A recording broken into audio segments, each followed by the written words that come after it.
All right.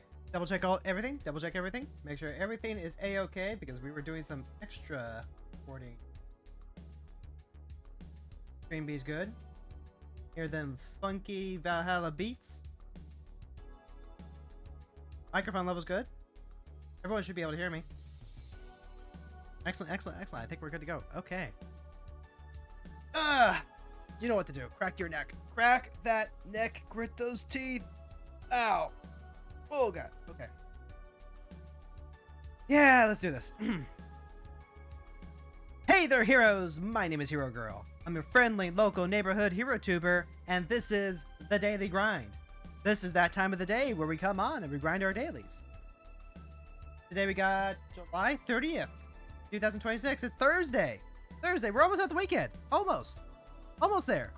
Which is like great if you work a regular weekday job. Awful if you happen to work, you know, basically any customer service job and you pretty much have to work weekends because, you know, real people get free time on the weekends, but they need you there to serve the real people.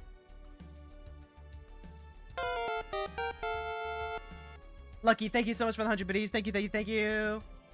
Cameron, thank you so much for stopping by. Also, saw you hanging around with Proxies when Proxy was streaming earlier. Gosh, he was so EP. He was so gosh dang EP. Actually, I'm gonna cut the Dragonic and put the Anger of the Gods back in. I think we're making a couple of tweaks.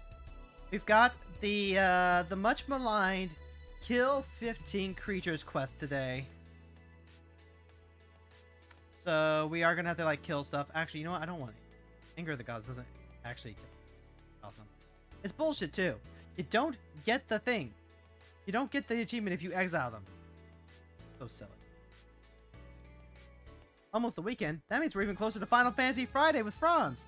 And closer to getting back to FF14. That's true, Franz. That's true. It's honestly, if I'm being honest, we probably won't even be getting in. I don't think we're gonna be finishing that tomorrow. I think Ultimecia is gonna take me like maybe this stream to like figure out to do stuff, and then next stream to actually like finish the thing. So hopefully, you know, in the next 2 streams we'll wrap things up. I would like to believe that 8 hours is enough time to beat the final boss. Also got some other stuff that I want to do, but that's neither here nor there. Anyway, Proxy introduced me to you a while back even. Yeah! I love Proxy. I love her so much. So EP today. And like she usually streams either when I'm streaming or when I'm busy doing like, I don't know, dinner stuff or whatever. But I always try and like pay attention whenever I can. I love Proxy. Hey, does it specify enemy creatures or could you run some kind of aristocrats deck? It does. Let's double check something real quick. That is a, you know what? Yeah, kill 15 of your opponent's creatures. Yeah, they did already like circumvent the whole aristocrat stuff. Otherwise, I'd be playing Zahir in a heartbeat. Hero Girl will finish Dragon Quest before she finishes FF8. I mean, that's probably true. I am so close to finishing Dragon Quest 11. Right now, I'm just going through the extra trials, the extra bonus stuff that will give you like extra strong equipment. Like this is the end. This is the end of Dragon Quest 11 for me in like the next week or so. But I also have like significantly more opportunities to boot up Dragon Quest than I do with FF8 since FF8 is sticking to stream.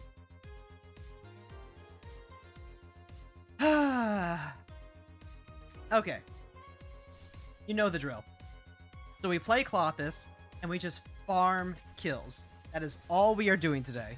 If we get matched up against any control decks or anything that doesn't look like it's going to give us any food, we just pick up our cards and we try spinning the wheel again. It's actually one of my favorite ways to pass the time. I like just like, you know, playing chill. Bolt your dude, pass. Bolt your dude, pass. Bolt your dude, pass. It's draw go, except it's mono red. Tom Bombadil is in fact not going to be one of those decks though. So we can just go ahead and try again. This deck was inspired by someone that I got randomly paired against in queue. I have never seen any deck like this again since. But the idea of playing mono red control with Clothes as a finisher, it's just so funny. Winter Misanthropic Guide. Okay, this works. This works. This is actually like ideal. As long as I don't draw any like vines asunder or whatever, we're perfectly great. They're fantastic. They're so. Leyline of the Void. Interesting. Not something I would none of these are instant, right? Honestly, not going to affect us. We don't really need to eat too many things out of our graveyard. Clothes will eat out of their graveyard, and that's plenty. Okay, okay. The mono black path. I respect it. You have Ward 2, right? Yeah, you have Ward 2. So you're a little bit of a bitch to deal with. Okay, Orcish Bowmasters. That's fine. I don't have to do anything yet. I am dropping Clothes next turn, which is Again, it only matters if, like, you know, they have Vines Asunder, which is going to be their big exile effect that gets rid of Clothes. Like, Clothes just, like, sticks around. We never actually want to animate Clothes into a creature, because that actually makes her, like, Am I going to burn Cast into Fire? Exiles a creature? I'd rather just use the Cindercone Smite, right? I was not the sprouting player.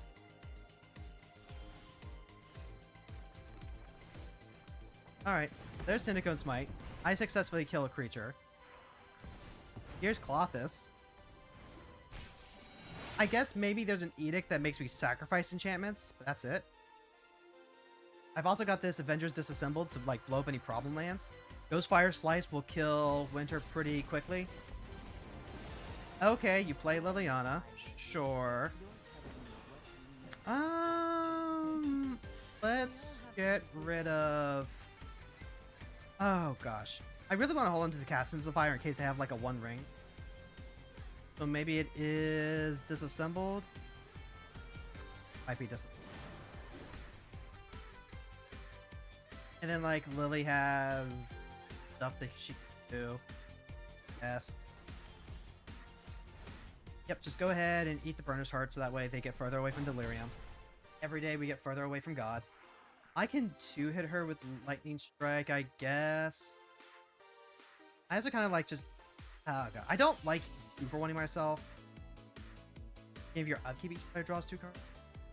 But this does just, like, get it out of our hand. That way we can bring it back later. And, like, theoretically, you know, he eats cards out of their hand, but... Yeah. And you're so right for that, Lily. You're so right. They really shouldn't hit back, because then that loses all the fun.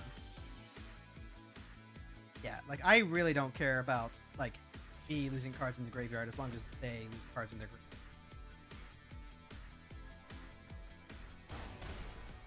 And at this point, I really can't just go draw-go mode. Exile a creature card from your graveyard, create a 1/1 spirit token. That is fine by me. Like, yeah, we lost our sweeper, but...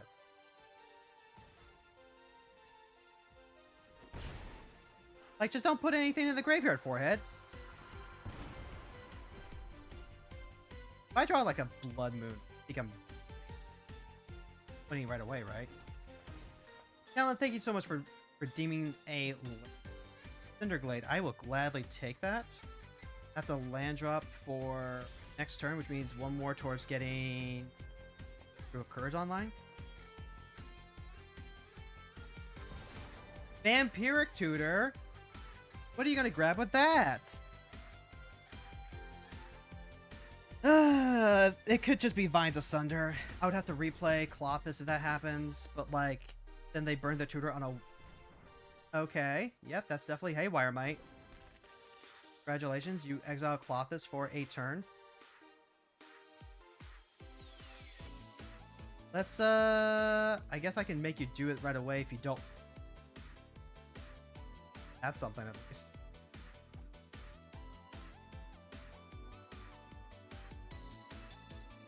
The other thing I really like about this deck is just the fact that it,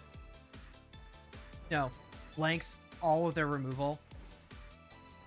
Alright, congratulations. You got Haywire Might active. I'm just going to replay my Clothis.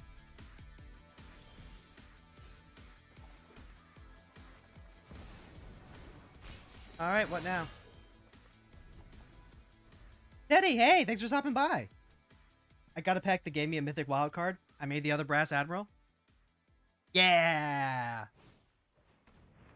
Okay, animate the Haywire Might, sure. Okay.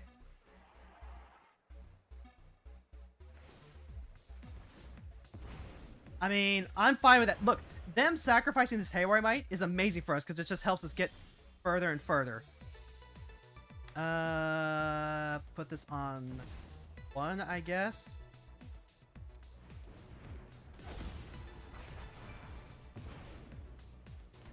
And then pass the turn. Arcane Signet, sure, yeah. Oh, they were missing the red for their commander, right.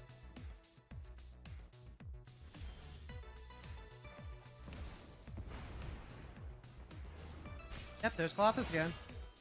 She's back. Back again, again. Back again, again. Yeah, she's back. Tell a friend. 4? That's 4. I've got 3, 4, 5, 6. If I get like one more land, I can use Fury. Our Devastation helps out a lot. Lightning Strike won't do it, so I'll have to rely on Ghostfire initially.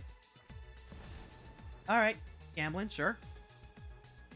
Out of all the things to spend destruction on, why a commander in green? I mean, like, it's the only thing that I'm presenting that's actually doing any damage, right? Like, they used the Haywire Might, and they kept Clothis out. This is a deck that wants a graveyard. So, like, why not, you know? Like, I'm not doing anything else. They might spend their turn trying to find more reanimation for the Haywire Might. And, like, if that happens, that happens. I'll have to use this Virtue of Courage to actually start getting some card advantage.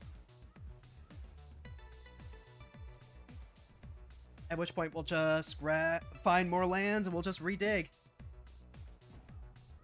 Like, you might have missed the deck explanation, Teddy, but this is not a ramp deck. This is a mono-red control deck. And we're doing this specifically to farm as many creature kills as possible. So them using their Haywire Might only helps us. And if they don't have an answer to Clothis this turn, then yeah, we eat the Haywire Might, we get rid of that. Sure, yeah, Playcrafter. Okay, yeah, cool. I guess we lose the Lightning Strike then. We do get the treasure though. That's pretty cool. Yep, go ahead, eat the Haywire Might. And then... Alright, there's Virtue of Courage. So now we just, like, get to draw even more cards. And the Molten Exile even hits Winter. That's fantastic. Winter takes a whole turn to, like, do anything. At this point, I'm not going to play any more enchantments. Again, I don't want Clothis getting animated. Okay, if it was a ramp deck, you get what I mean? I mean, yeah, but, like, at the same time, just because you're playing against a ramp deck doesn't mean that you don't kill the commander. Like, yeah, they can keep... Ah, okay, so they're just gonna lose out that way. I mean, that's actually pretty good. Eat Warlord. Yep, draw a couple of extra cards. And then, do I want to get rid of the Fury?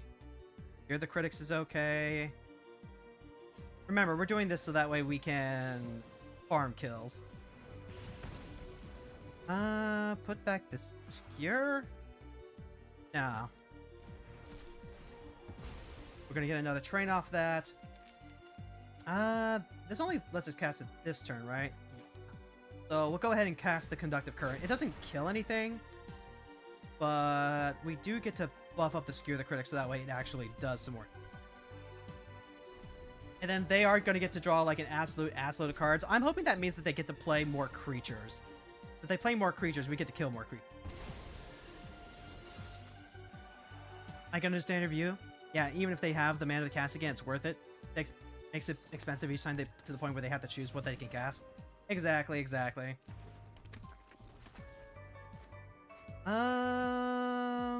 Let's go ahead and just like take our turn first of all. Yep. Okay, so take out the the Plague Crafter. Might be the Moon Shadow actually. Take out the Moon Shadow.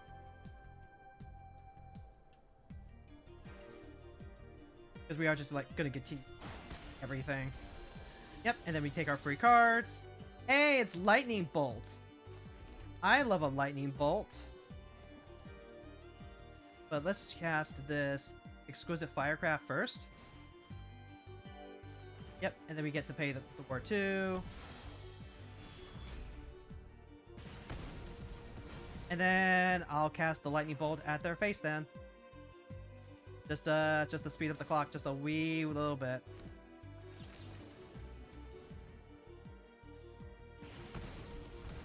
And then, no, we're not going to take that. But although I absolutely could have, like, bolted their face first and then drawn extra cards off of it.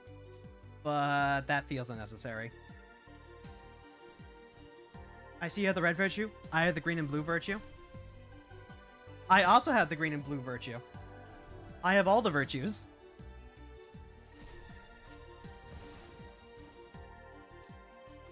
The question is whether or not you play them, right?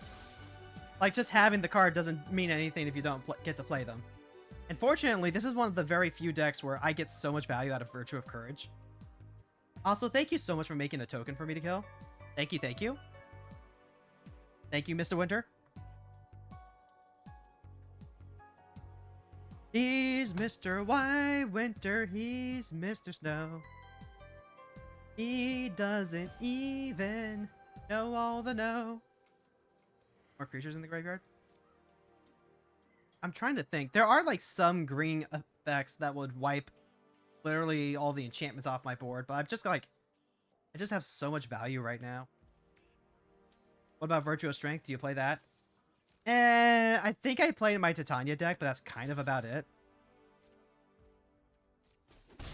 Like, unless you're playing a deck where you need like to recur a specific card, I just don't think it's worth. And then, yep, we're gonna go ahead and get 2 more. I'll play the basic forest. And then, what if I was to go Magic Missile the Darkness?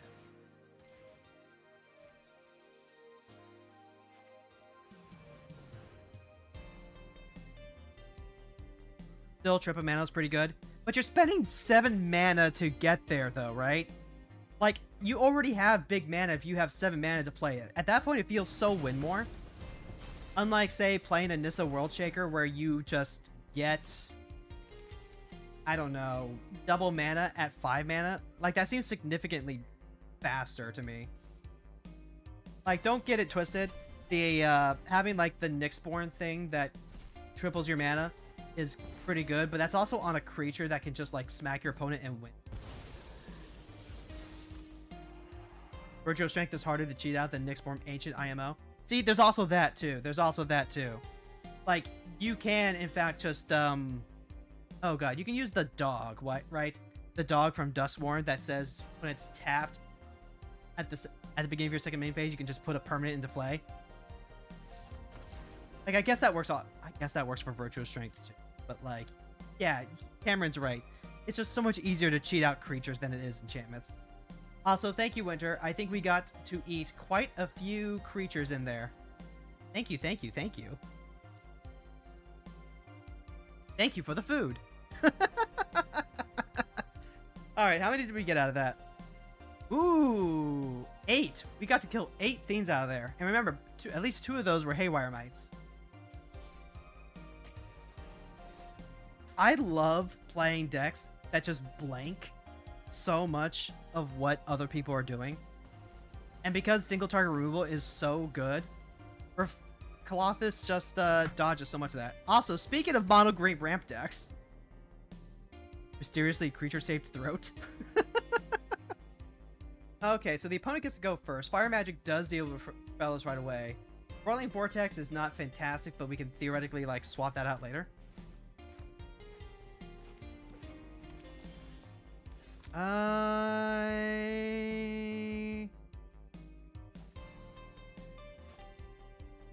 Let's see then. Am I willing to take the tempo hit or not? Let's believe in the deck. I don't know what to do after Pirates. I mean, like, build your collection. Build your wild cards.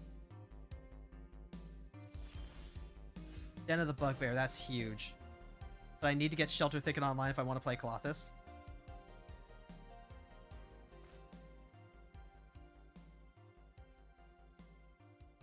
Got Bandit coming up too.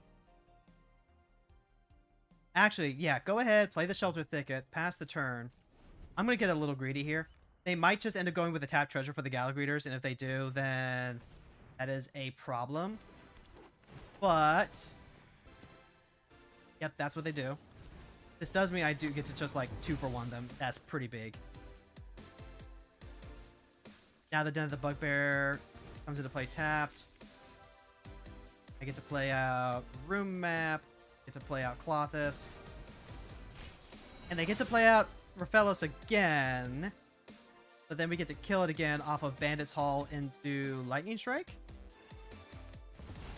World Weave! Okay. I mean... Oh, but they didn't have a follow-up land. Okay.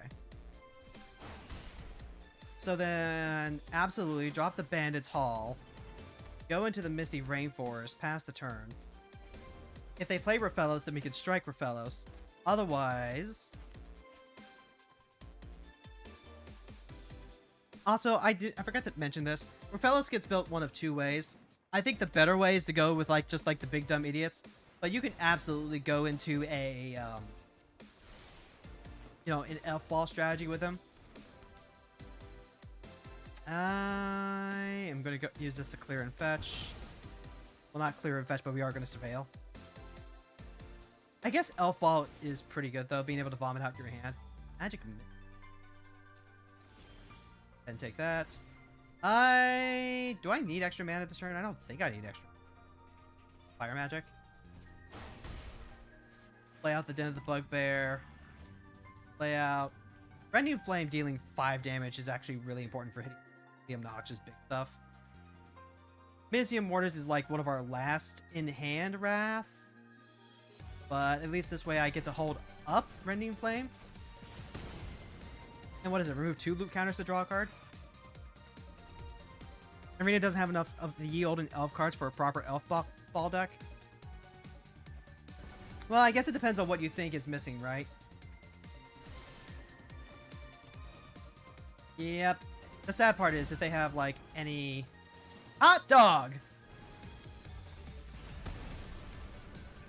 I think you have plenty to build a decent ramped elf ball deck. That is very much in the cards. But there are some that are missing. You're not wrong about that. Give it to the World Tree. This is actually a problem. Oh, so it is elf ball with extra steps. Gotcha. First things first. Let's go ahead and draw a card. And we're just going to go straight into Strike the Chancellor. Because remember, we're here to kill. We're not here to win. We're here to kill. And if we happen to win, fantastic. Perilous Iteration. This could theoretically find us our removal card. Select the Defiance. You discard this at the beginning of your next turn's end. Like the Defiance is pretty... This will burn a creature for 4 and deal 3 to their face. I never underestimate an elf deck because of that ramp and getting a lot of bodies. You really shouldn't underestimate elf decks. But at the same time, if you can stay on top of removal, you just get to win. Ooh, Awaken the Woods. Awaken the Woods. That would be a good reason to hold on to any of our Wrath effects. Because now they're all just fucking huge. Okie dokie. Let's do some marginal deck thinning then. Then put out the Cinderglade, I think. Go ahead and draw off of the Bandits Hall. Hear the critics, cool. Iroh's demonstration would have been great at instant speed before the Tribute to the World Tree buffed everything up. I think what I need to do is I need to get myself some red. So this is where losing the Mizium Mortar hurts a little bit. Okay. What do we want to do then?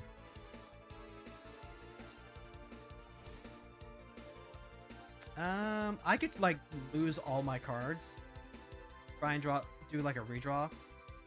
That's like super risky, but I think I'll just take killing a bunch of stuff, I guess.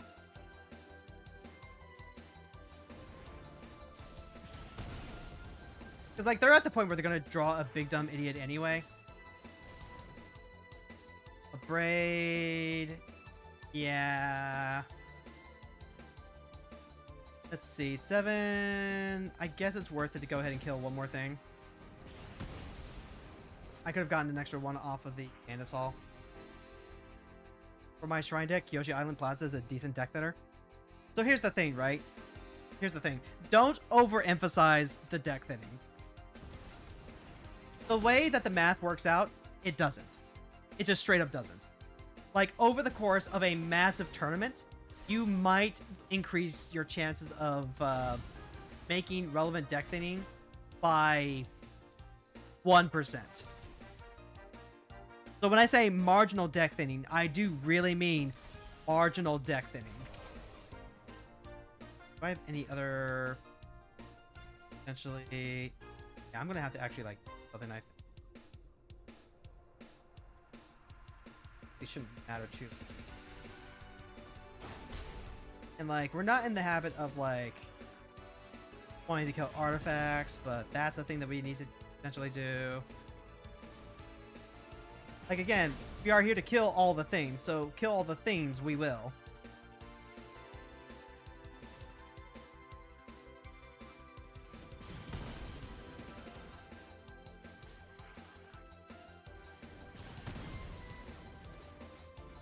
Like, we did kill just like an assload of things, so I'm pretty sure we've got our daily cleared at this point.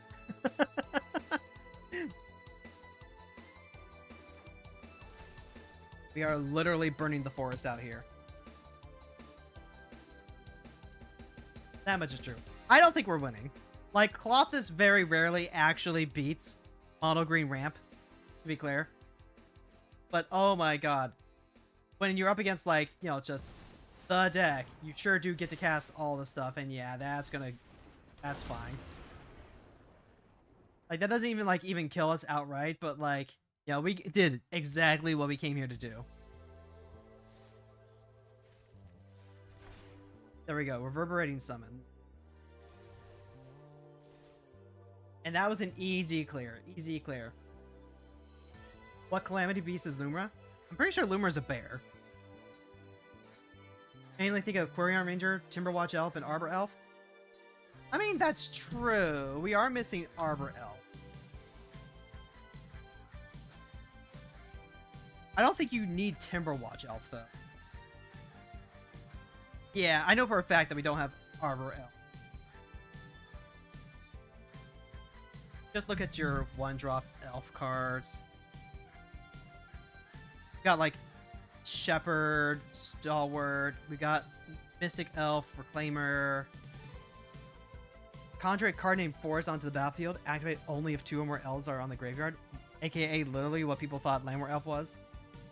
Like, we don't have every elf, this is true. But you can still build a decent elf ball deck. Used to building pauper elves. Right, right. Okay, yeah, that makes sense. That makes sense, actually. I see where you're coming from now. I mean, what does Lumra represent? No clue. Absolutely no clue. Where is it? I have Baja here. There we go. let's take a second here. So this is 3-color uncommon elf. This is Elf Ball with the dog. The dog as big top end. And I'm just now thinking about the fact that I have not updated this deck in a hot second. So real quick, let's see. What was the most recent card added to this? Was it in... It was with Llanowar. Or not Lan... Lorwyn. It was with Lorwyn. Just double check real quick. Lorwyn... So here's the other thing too. This is the no rares version of the deck. I.e., we are playing with the absolute worst of all the fetch lands and everything that is possible. I haven't updated this deck in a hot second. So, this is Beholden Elf for pay 2. Honestly, I should probably die, Surveil 1. There are going to be more elves in the Hobbit. Flash Reach. Creatures you control with counters on them have trample. That's actually pretty huge, because that's one of the few things that this deck suffers from, is having big bodies that just get walled. Add amount of mana equal to power. I made this as a proof of concept. What? Another creature you control enters. Neutrino gets 1/0. Never attacks. Exile up to 1 target creature you own, then return it to the battlefield tapped and attacking. No, thank you. The moon represents bears. The calamity of having too many bears. See, you get it. You get it. Having too many goddamn bears. Alright, real quick. Type. Sure. Take a look at these non-elf spells, I think. Being able to take out the Ferocity of the Wild helps. Take out a couple more of these for the creatures that we have. Chores, kind of whatever. Within the Wild, good. Invigorating Hot Springs is kind of... I've got Charm here as a pseudo heroic intervention. Also, the Double Strike can get there. Winding Way, choose creature or land, reveal the top 4. You can put all the creatures in your hand. And it's also got Rampant Growth and Into the North. Oh god. This deck was doing so badly that I actually just needed Veil of Summer, but I do not recommend playing Veil of Summer in casual queue.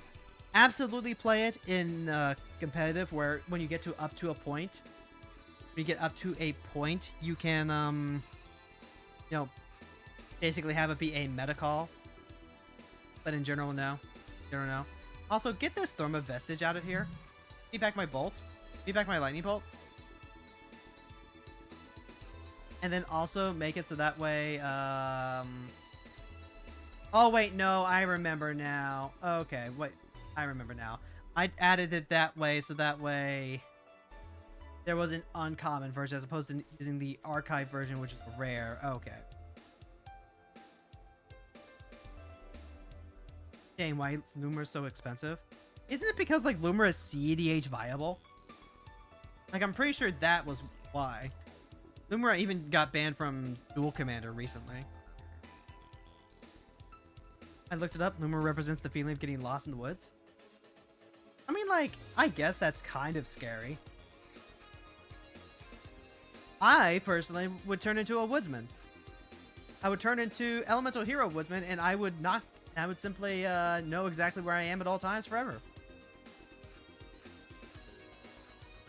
We have so many elves that tap for mana. Do we even need, like, all of those? Maybe not. I think the Rampant Growth is probably a step too far. The Farseek is good. Into the North good, because we're having to play all of these snow dual lands. Playing a bunch of the creature dual lands. Alright. Maybe take out the Courtyard and Landscape, though. Those were kind of biting us in the butt. Alright. So, chat. Now that we have the... Okay, how do I want to put this? Yeah. Alright, so now that we have our daily kill win, This is something I've actually been wanting to showcase on the channel for a little bit. And if you want to check out these games again, we have a YouTube channel, Hero Girls Feet, over on YouTube that we are currently streaming to. Make sure the stream is still good. Okay, we are. So yeah, so you can always check out the VODs of these after the fact. But basically, the idea with Vaja, when Vaja came out, Vaja was a menace. Vaja was an absolute menace. The Ward 3 is really, really good at protecting it. So you just play all your elves. You play all your elves that tap for mana. They help you ramp into Vaja, and then Vaja rewards you by making an absurd board state. The key, though, is that this deck does not have good mana fixing, and so it is almost always a step behind where the other decks are, which is really unfortunate because I don't know if you've noticed, but Brawl has gotten quite a bit faster these past couple of years. So if you want to build a budget version of a 3-color deck, you really, really need to invest into fetches and shocks. We're up against Dovin Bond. I haven't seen Dovin Bond in like forever. We're up against Blue-White Control. Unfortunately, the Sprawl does not have a forest to enchant. Blue card, yeah, would let us play the Leaf Gilder ahead of time. I'm gonna take the mulligan on that though. This is just straight up unfortunate.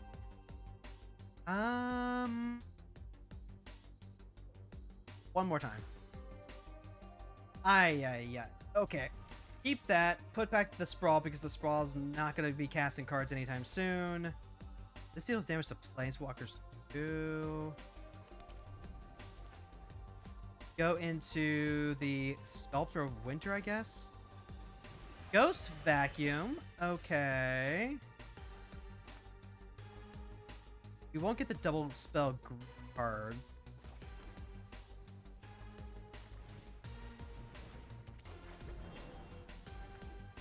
Days of the Bounding Spring looks majestic AF. Kinda does, doesn't it? Let's see. Only cast creature spells. So here's Snow-Covered Forest. Here's Arcane Signet. They only have whiteout. Interesting. No attacks, pass. Now we can go into Vaja. Okay. Well, the good news is we don't have to worry about them casting Wash Away. 3, 4, 5, 6, 7, 8. I can now go Tireless Provisioner into Ancient Ziggurat, make a treasure. As long as they don't have like Mana Tide, I guess this works out perfectly good with no punishment whatsoever. No punishment whatsoever. They have 4 mana. They can use a swords to like deal with Vaja, but they can't use Dovin Bond. Now remember, when Vaja attacks, you're gonna put a counter on each creature you control where X is the number of elves you control. And then we draw a card for each wolf. So we're literally gonna play this Sculptor of Winter.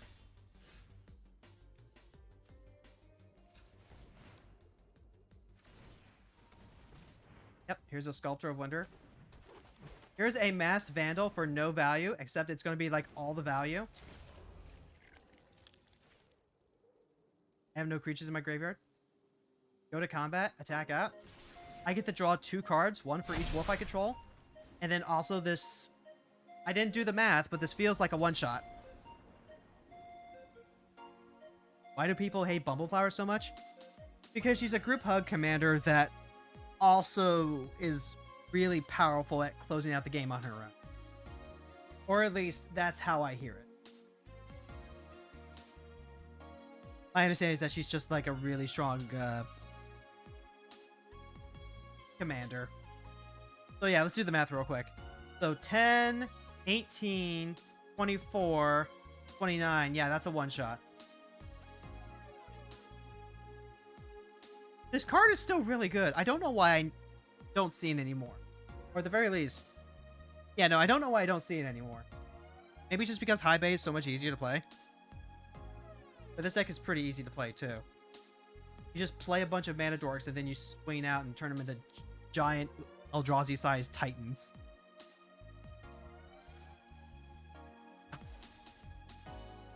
That reminds me, did we finish off our Mastery Pass yet?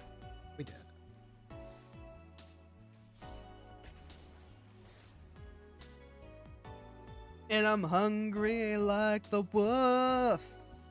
Ow. Ah, don't forget the unshrimp, chat. Don't forget the unshrimp. Mesa looks majestic. That's the elf, right? Pretty sure it is. Not enough mana here. On fort. Jaspera Sentinel. Play the automaton. If we draw like another land, this is pretty good. We have a Silver Ranger here to chain into more land. I'm on the draw. I guess I'll keep this and see if we pan out. We're up against a black-green deck, so we kind of want to be a little high-rolly.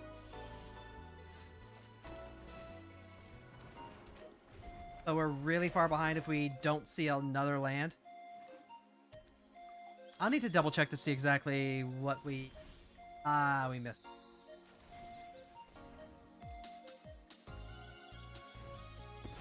I'll crack in with the Jaspera Sentinel then. But this is definitely not where we want to be. I'll use the Sylvan Ranger to grab a mountain. Because you can only grab basics. Okay, so we got 2 mana. We should be at 3, but... Hey, Levy. Renin Realmbreaker. Okay. Pretty big, pretty big. You kill target creature. Gotcha. Okay. Still, no? That's not good. Means that we basically don't get to attack the Renin for free. Yep, take action. Grab basic mountain, put the mountain into play, cry. Like, we hit our land drop for turn. But at what cost? What do I do next? I need to keep ramping up, so it's going to be either the core or a sculptor. If I hit another... If I can hit an untapped land off the top, then we're fine. Or in Soul Trader. They might be going for the combo. If they have like a Bash of Remembrance or anything like that, that's a problem. Let's see. Target land you control becomes a 3/3 with Vigilance, Hexproof, and Hasten to your next turn. It's still a land. Okay, that's what I needed to see. I need to see... Here's the core.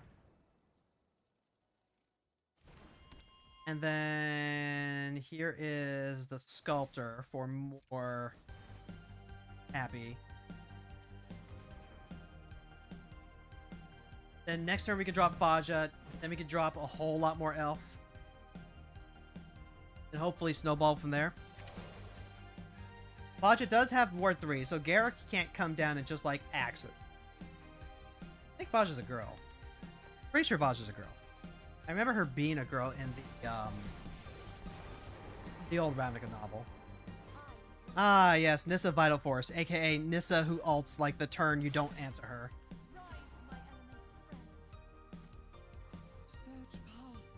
God, I hate that Black Sun Zenith art. So bad. No Cradlehoof in Graveyard. Are they? Oh, they're not even doing anything. Okay. So 3, 4, 5, 6. I can't do anything with that just yet. And I don't get to just like cantrip the Sculptor for free either.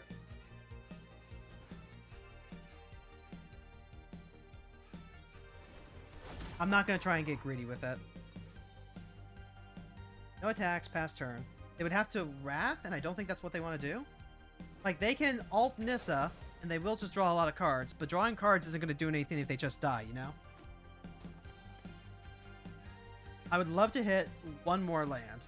If I can hit one more land, I can drop 3 creatures off the bat.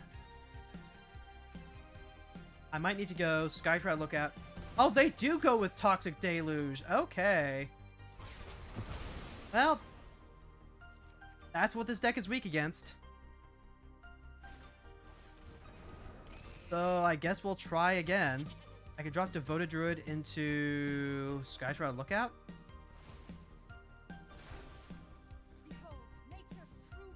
I'd say Primo is a cool creature. I don't even remember which one Primo is.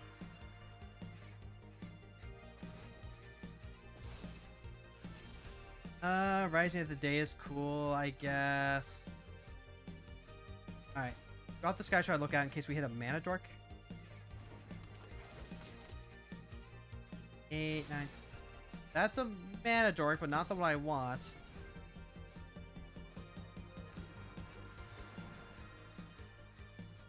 The Fractal Wolf? Oh, right. Yeah, the Fractal Wolf. I don't get to play Commander these days.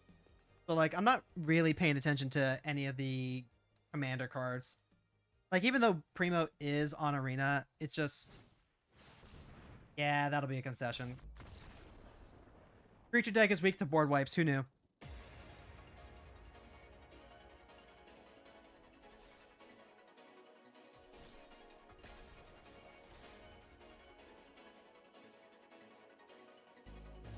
Let's see. There are plenty of elves in white that you could theoretically use to run the Lair of Fortitude. I don't know that you would want to, though. I feel like so many of the best elves are in green and red that you just lose out on consistency. Do it that way. Okay, we're up against Gwenna, Izagaya. This is gonna be big old Stompy Ramp. We have to find a way to go Stompy Ramp before them. Cast a creature spell, enters with a 1/1 counter on.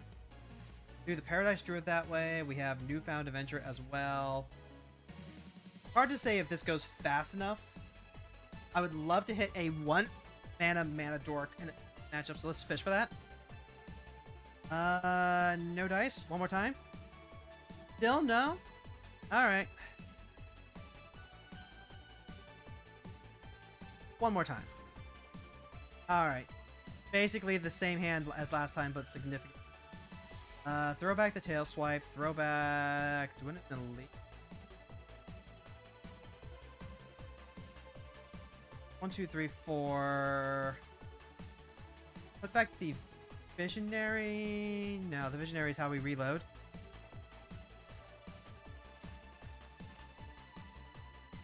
Having like access to more mana dorks, more turn 1 mana dorks would help this deck a lot. So yeah, the Arbor Elf would definitely be a boon. Having access to just like a Birds of Paradise and a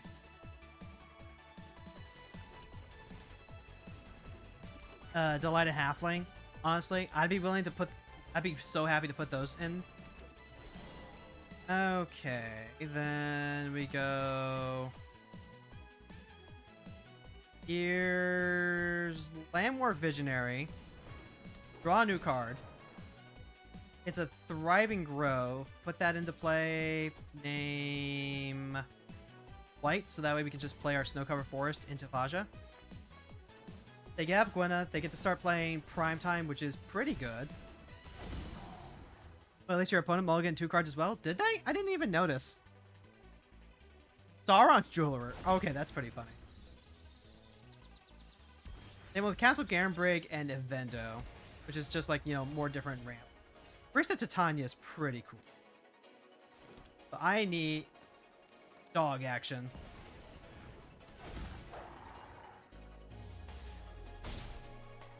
So, like, we're going to win or lose in this turn cycle.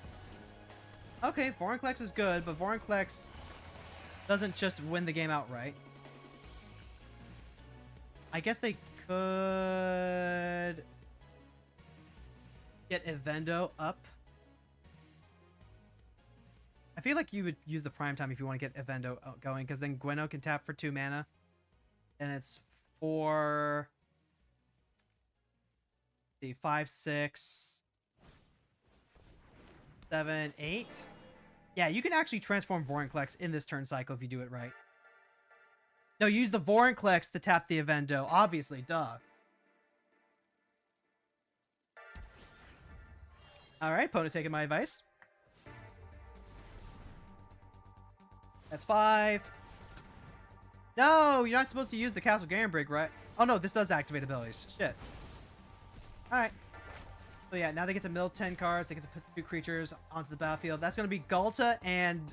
Did I see a Craterhoof? No, Trailblazer and Galta Stampede. That's disgusting. Yep. We lost because... Oh, and they dropped Thrun and Surak and Regal Force. Well, that's what happens when you don't have the bolt for the bird turn 1.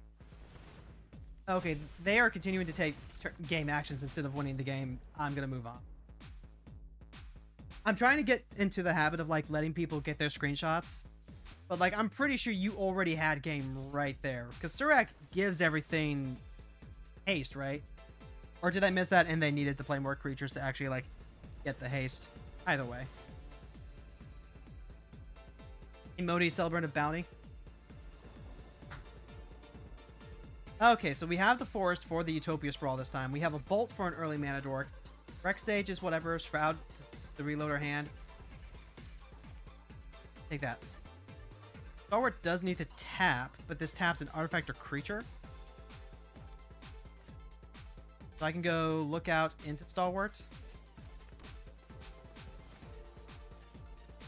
And then I could put this on white, but I get the Devil Spell guaranteed if I put it on green.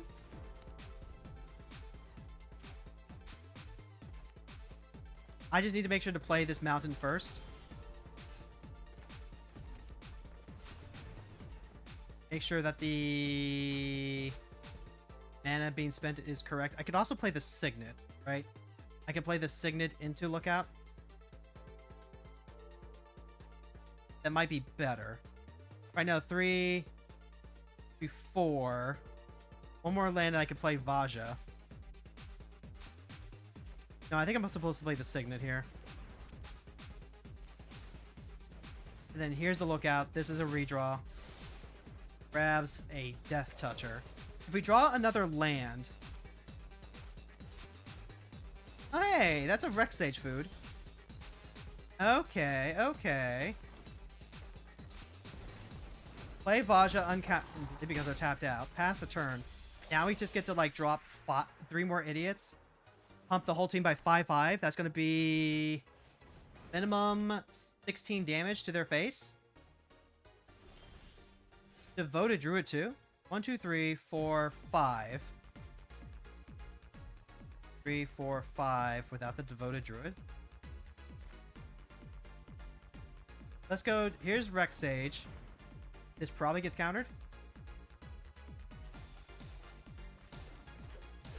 Okay, crack the Guardian Idol? Nope, they're just dead. And that's what we want to be doing. So much easier to do when you just have your dual lands, though. Because if we can play this into a garden, right? The green-white shock land. And we don't have to hem and haw about what color we put the Utopia Sprawl on. And that is always going to be the lesson here. Just get significantly less awkward mulligans when you smooth out your mana base. Actually, hold on. Let me double check my land count. Just like real quick. Because I have a feeling I may or may not be skimping on the lands here, despite the fact that we have like so many mana dorks. Current land count is 33. Do we have any dual lands that are helping out with that?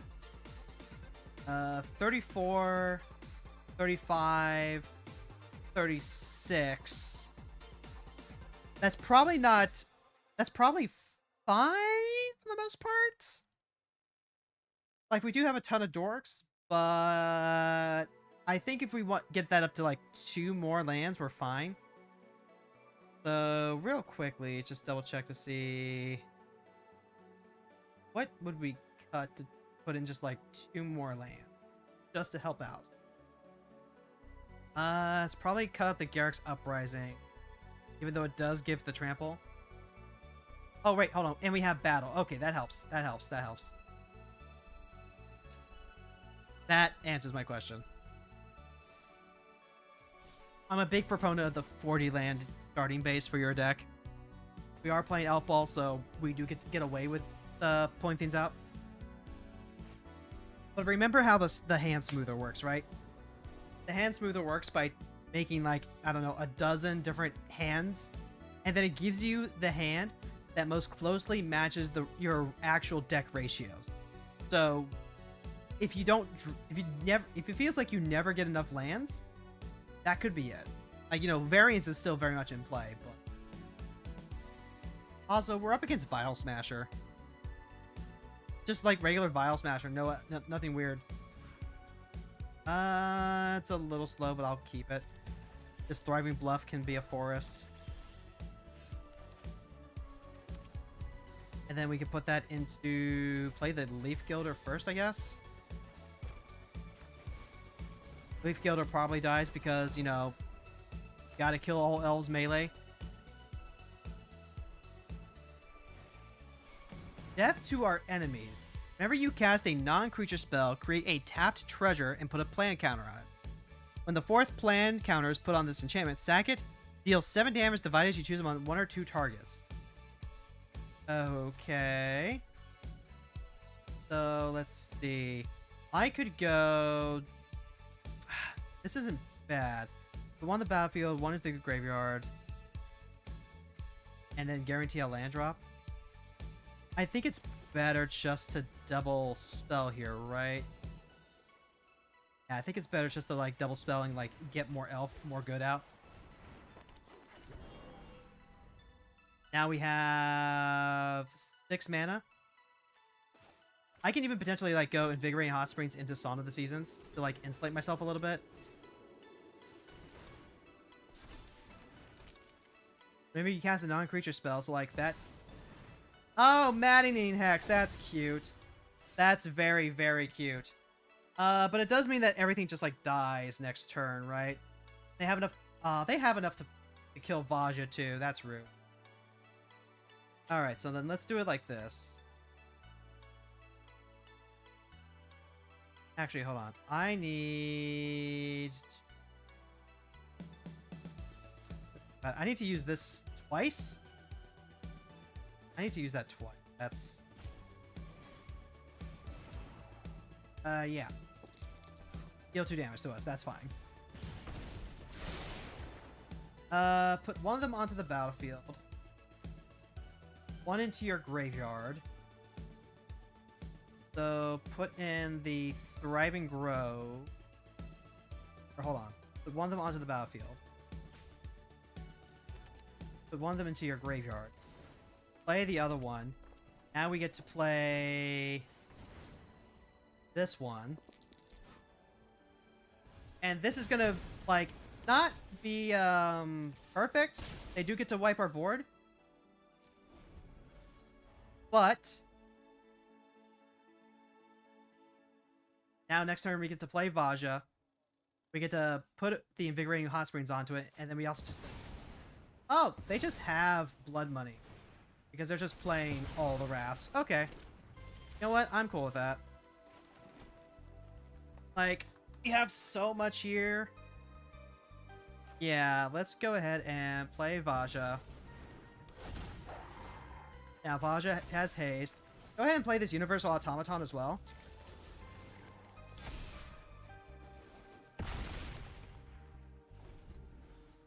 Like, that's a big dog. That's a very big dog. Topiary Lecturer also gets bigger. Jupiter gets bigger. Lecturer would tap for mana with the Hot Springs. Yep. Yep, okay. Oh, wait, no, they can just deal 7 damage to our face with that. Okay. Well, it is what it is. Like, this isn't a new thing. We do just lose to Wraths.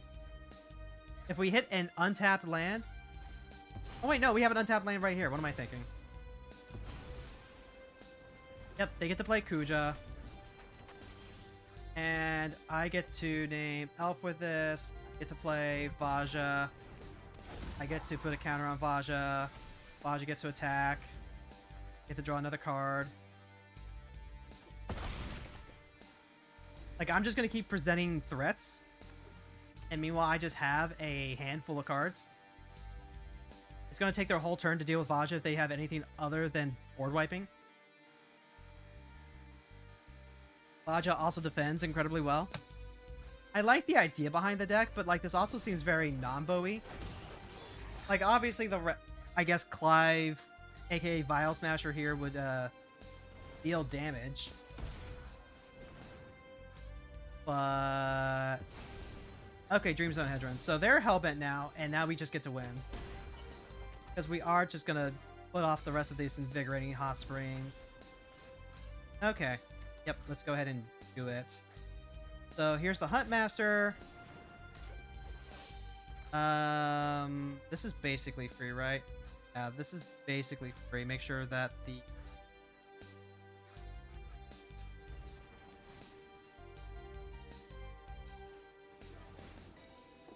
Don't care about that. You can tap for red now. Here's the lecture.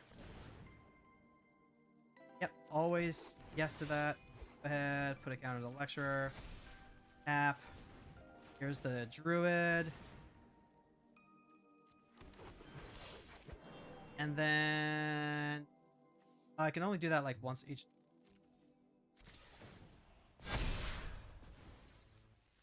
Tail swipe is funny. Go to blockers, because if they choose to like block with nothing, I can now tail swipe and like get them. Cast is during your main phase, huh? Alright, yep. So congrats. You died to the wolf. Because I got a really, really good top deck. And like that's how you beat control, folks. That's how you beat control. You just present more problems than they can deal with. And they had what? 1, 2 rafts to completely board wipe us 2 turns in a row. Also, like, you know, having a haste enabler helps a lot. Because if you can get attack value off of your cards, that makes their life so much harder. And once again, you know, always pointing out that the lands help out. If this was a tapped land, I think we would lose. We would lose like so hands down. I can drop all the elves on the turn, and maybe, you know, we get some of the same marks. But Vaja is just a really good card. It buffs your whole team for playing a bunch of stupid mana dorks that you're going to play anyway to ramp into Vaja. And then it draws you cards. It draws you cards for each wolf that's in play, so you're drawing at minimum 1 card. But because it is a 5 mana 3 color commander that's really weak to, you know, the board wipes, sometimes you're just gonna get got. And that's fine. This is like the biggest reason why I just haven't pulled this deck apart yet. It's fun to keep together and to keep a lookout for like new common and uncommon elves. The only mythic you need is Vaja. After that, you just gotta make sure that you're responsible and get your lands. And with that, let's go and do our Final Fantasy chores.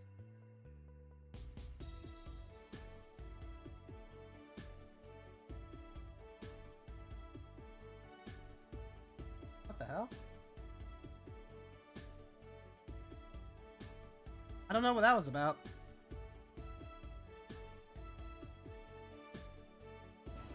Chores? Makes it sound like you don't want to do it? I mean, that's why we call it the daily grind, right?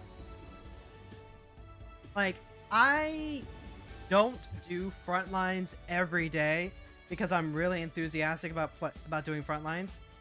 I'm doing them because they're really good experience. What I want is a lazy time leveling my character and getting all of her jobs up to level 100. Getting them all up to cap. What I want are the PvP currency tokens that I get that will just let me pay my retainers forever. What I want is the glam chest that I can get if we do, like, I don't know, 1 more week of PvP? Just daily PvP? So, like, yeah, actually, I don't want to do these for fun. Now, doing them while I'm hanging out with all of you, that's another thing entirely. Also, I told myself that I was going to trade in all cards that I don't need. That.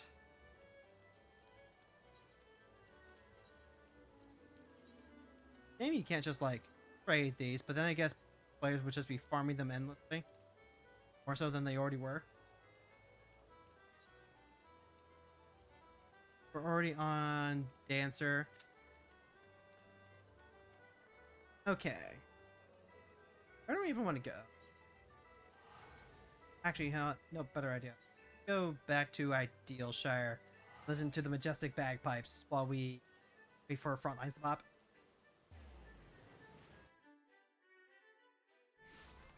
There are grinds that I like, and there are grinds that I do not. The grind for PvP, the grind for the levels, really, really do not care for those. Not one bit. The grind for the relic weapons? Depending on which relic we're talking about, like, I do find them fun and relaxing. I did in fact do the Zodiac one. I remember seeing someone starting FF14 who got really excited to see there was a Mahjong in the gold saucer. Dude, you don't even know. The Mahjong table is like one of the best things about Final Fantasy 14. And like, that's less of an indictment on like, you know, the rest of Final Fantasy 14 and more just like, it's a really good Mahjong simulator. Like, it's no Mahjong Soul, don't get me wrong. But at the same time, there are people who play Final Fantasy 14 exclusively to play Mahjong. And maybe also fish, but like, you know, Mahjong mains are a real thing. There's even a title you can get for being a Mahjong master. And considering that my husband enjoys playing Mahjong and that I have a Mahjong set in our home, I should probably really learn how to play Mahjong. I have like some rough basics. I know how to put together a hand and stuff like that. But I don't know how to keep score. I don't know if most people know how to keep score, but like, I don't. So it's really hard to actually play Mahjong in person. At that point, you're just like, you know, building hands. And like, that's perfectly fine and good. But there is some actual strategy to, you know, what hand you go for. Trying to like score off of someone while keeping someone else off of their scores. There's some depth to the game that you miss out on if you don't know how scoring works. By the way, folks, it is that time of the year again where we are participating in Final Fantasy XIV support from Square Enix. If you provide 3 gift subs, you will in fact get the magical rainbow unicorn for your account on any participating accounts. And hey, maybe you wanna help out old Hero Girl? Help out old Hero Girl and get gift subs for her community? Get a little unicorn action? Pink fluffy unicorns dancing on rain. I jokingly said if we didn't get them back to focusing on the main quest stuff, they'd probably spend most of their time there playing Mahjong. Honestly, God, if all my friends did was play Mahjong on Final Fantasy 14, well, at least they're playing Final Fantasy on Final Fantasy 14, you know? At least they're playing on Final Fantasy 14. Like, sometimes main story quests can actually take a back seat to walking the path less traveled. Not everyone needs to be the Fabled Warrior Light. Some of us can just be here to fish. Some of us could just be here to have a great time. And fill out the queue. That way, the rest of us can have fun. No! Shit! Shit, I'm dead. I got severely out of position. Look, the Mahjong Association is always looking for more players. Eventually, though, they all migrate over to Mahjong Soul. They get their Mahjong title, and then they go play a more dedicated platform for it. Although, that being said, I am looking forward to playing the typing game. I might go and give that a try after Frontlines, because we have our Wondrous Tales done. I could do a 11 roulette, and that would be perfectly fine. In fact, once we are done with doing PvP for the season, I am going to be primarily doing a daily leveling roulette instead, so we can get our tanks and healers leveled. But we don't have to do that right away. The worst leap of faith is the mushroom one. You know, I've heard that. I have had some difficulty with the mushroom leap of faith. The oh god, that's the That's the cabbage forest. That's the, yeah, that's the silk forest. And I have heard a lot of people having issues with that. I've definitely had issues with that. At the same time, though, not quite as anxiety-inducing as the ruins. You know, the one that's like in the cliffside and you have to jump on all those little stumps back to back to back. Fortunately, I don't hate any of them in particular, but I definitely understand where you're coming from on that. Oh no, I popped my swirly too soon.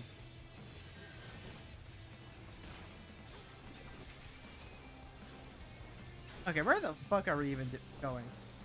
Oh god, don't get me started. I cursed out a lot doing that. You know, it's so funny, right? It's so funny. Final Fantasy XIV is not a platforming game. It's a little bit like Raft, where there are platforming elements in there. The jump puzzles are very popular. But it's not a platformer. It's not built to be a platformer, but it just has it. It just has it because it can. So, you know.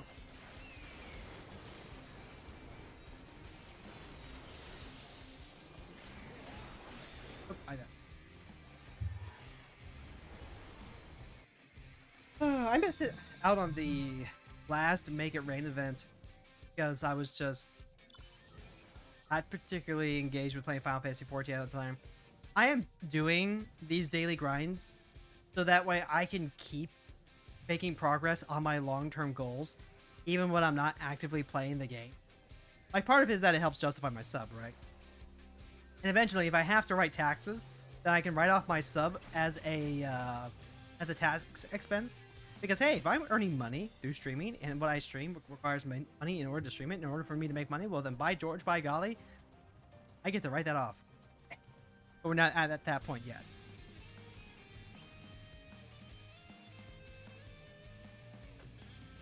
But it does keep me moving. We're getting closer a little bit every week to getting all of our jobs leveled for Baja. Baja is going to be so fucking good once we have all of these leveled. Because then we can get all the Baja relics. We can do all the Baja stuff. We can just, like, kill so many birds with one stone. I'm excited. But in order to do that, we got to get all of our jobs to level 71 at minimum. I've already got all my main jobs for the story stuff taken care of, so at this point, if anything else falls out of lockstep, that's whatever. Not my problem. I mean, it is my problem, but, like, I'm not worried about it. So, yeah, this is a chore that I don't want to do. Leveling is a chore. But I found my ninja way. I found my way to make this work for me. I am not someone who likes to do the unnecessary grind. I like doing grinds when I can do, like, multiple things together. I like doing grinds when it goes towards me getting to have a fun time later on because there's something really funny about what happens. Like, I did a grind in Dragon Quest XI to over-level, deliberately. Partly because just running back and forth is really easy. That's the key here, right? The ease of the actual grind itself.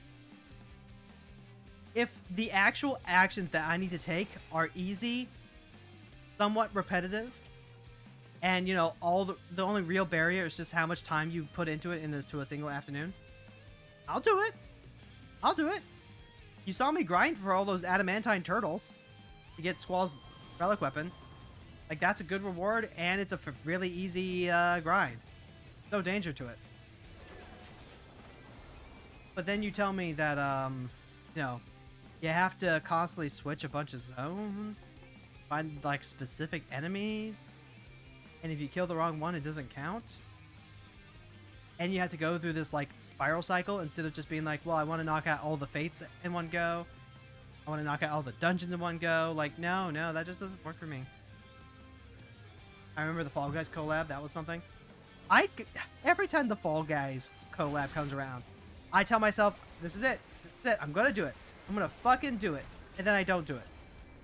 And then I do it, like, maybe the once. And that's it. I do it the once, and then I forget to do it more so I can actually get my goddamn sweater. It's been 3 years and Thamora still doesn't have her goddamn sweater.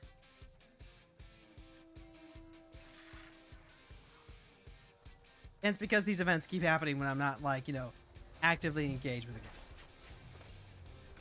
So, like, I am, quote, taking a break from 14 until I finish FF8. But also, like, I just don't think of this type of grinding as playing it. It'd be different if I was literally going around harvesting. If I was harvesting wood in Gridania to get closer to my Forest Reaper achievement, then, like, that would actually be playing the game. I would enjoy that. And hell, you know what? We're probably going to end up doing a stream about that at some point because I'm not going to be stuck leveling forever.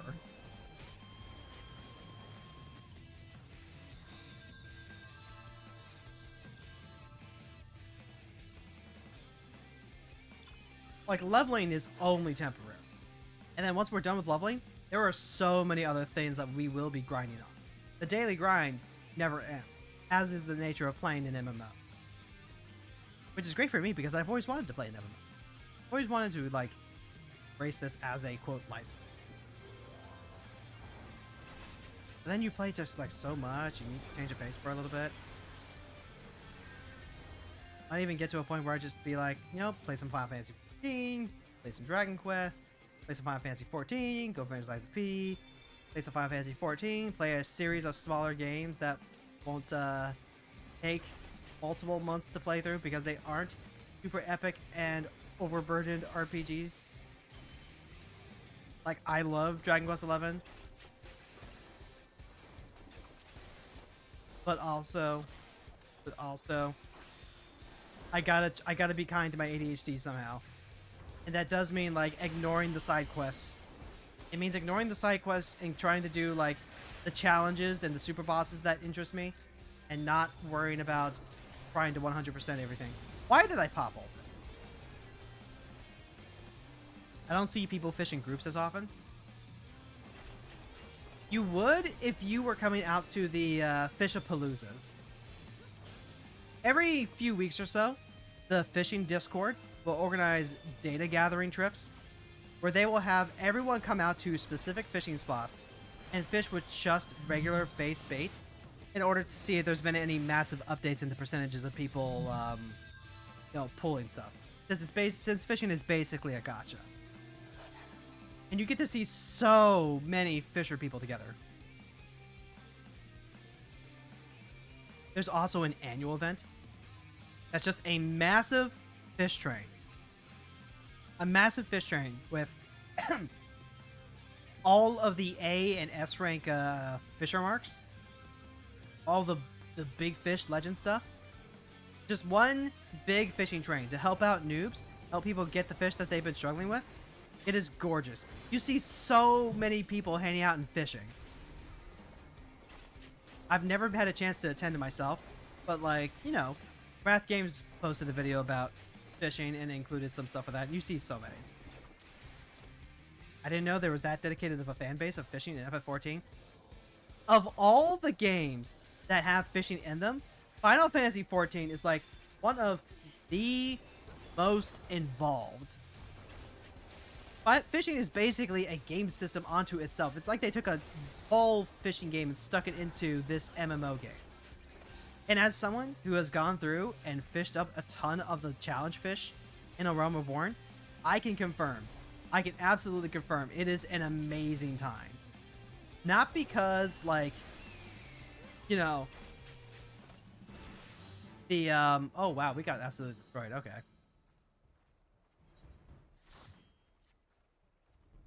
Not because I have any inherent love for fishing, but because, one, you get to fish inside a world that you already know.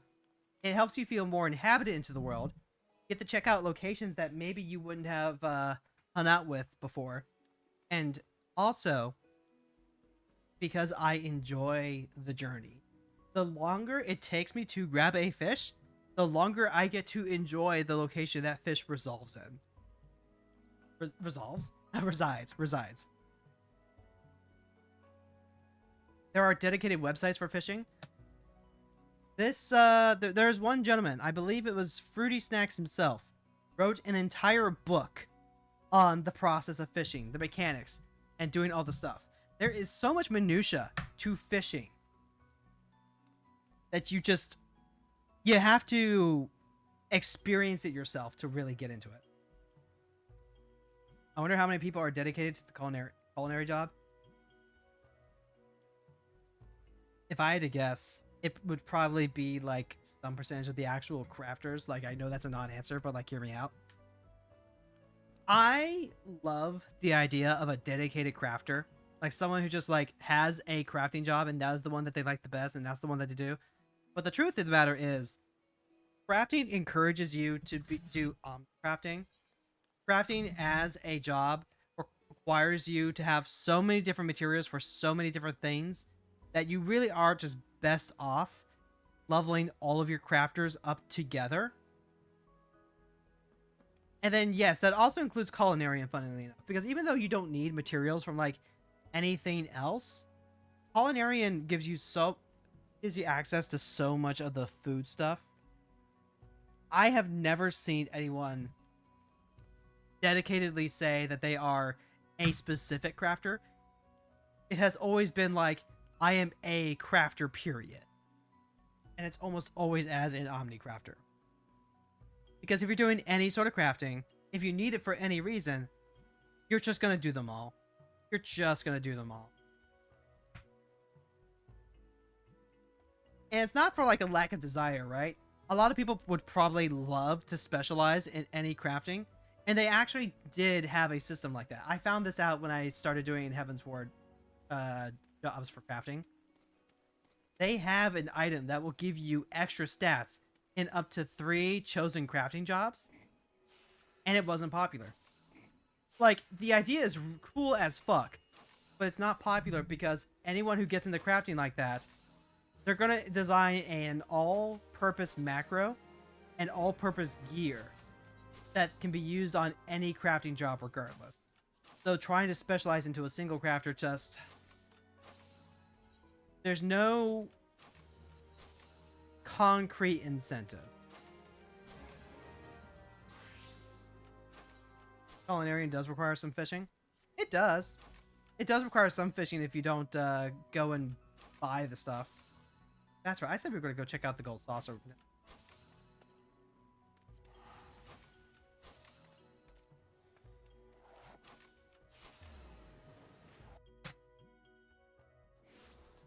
But, you know, culinary requires fishing in the same way that other jobs are going to require botany and mining. It's just easier to do things together. Air Force One. Was the typing challenge... I'm going to look this up. The typing challenge might be one of those fake gates, I think. I'm just curious what the highest level dish they can make. Well, currently the highest level dish that you can make is like level 100.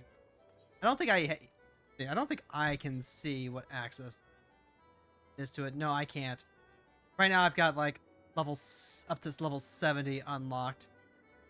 But the level of the food is always going to be the level of whatever the current expansion is. The actual item level is a little different.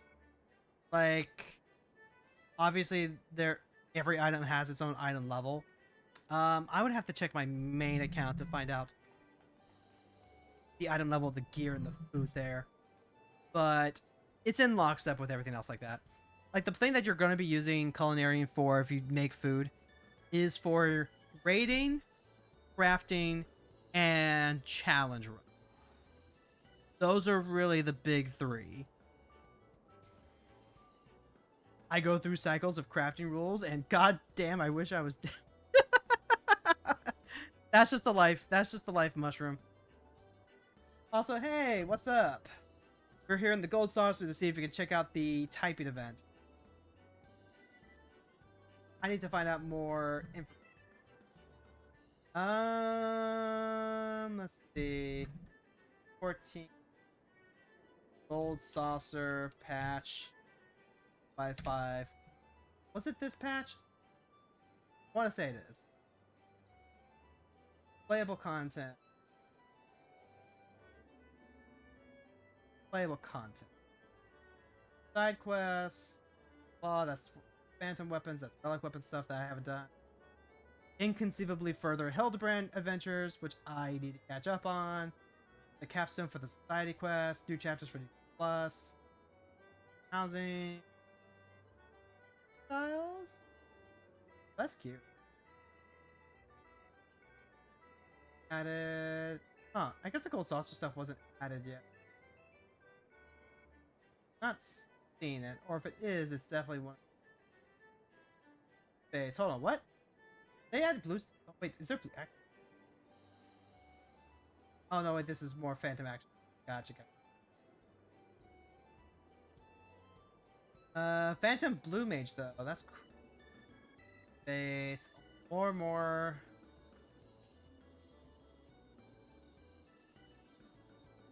God damn it! Enough of the phantom job stuff.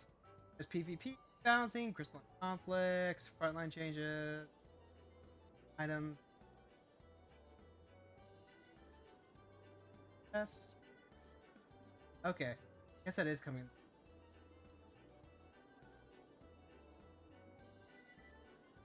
Typing event? So, okay. It wasn't this patch then. I must have gotten it messed up again. But they're essentially bringing in a new mini game into the Gold Saucer. Probably going to be a limited time one, like the Fall Guys collab. But it's essentially a collab with the Final Fantasy VII Remake series. And it's a typing game. Like, if you know Typing of the Damned or anything like that, then that's basically what it is. It's not really something you can do on console, sadly, but like, you know, there's a lot of keyboards that you can plug into game consoles these days, so hopefully things work out. I was hoping that we'd be able to just like check things out here, but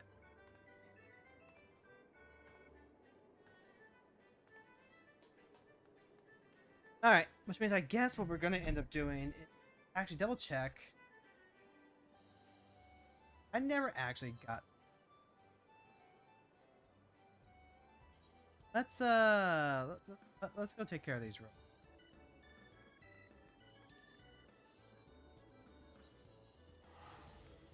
I'll just pull up the old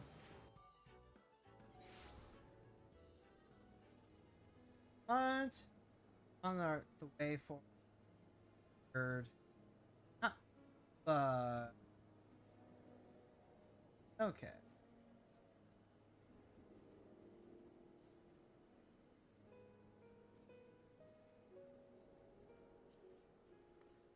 Ah, we're back here. That's right.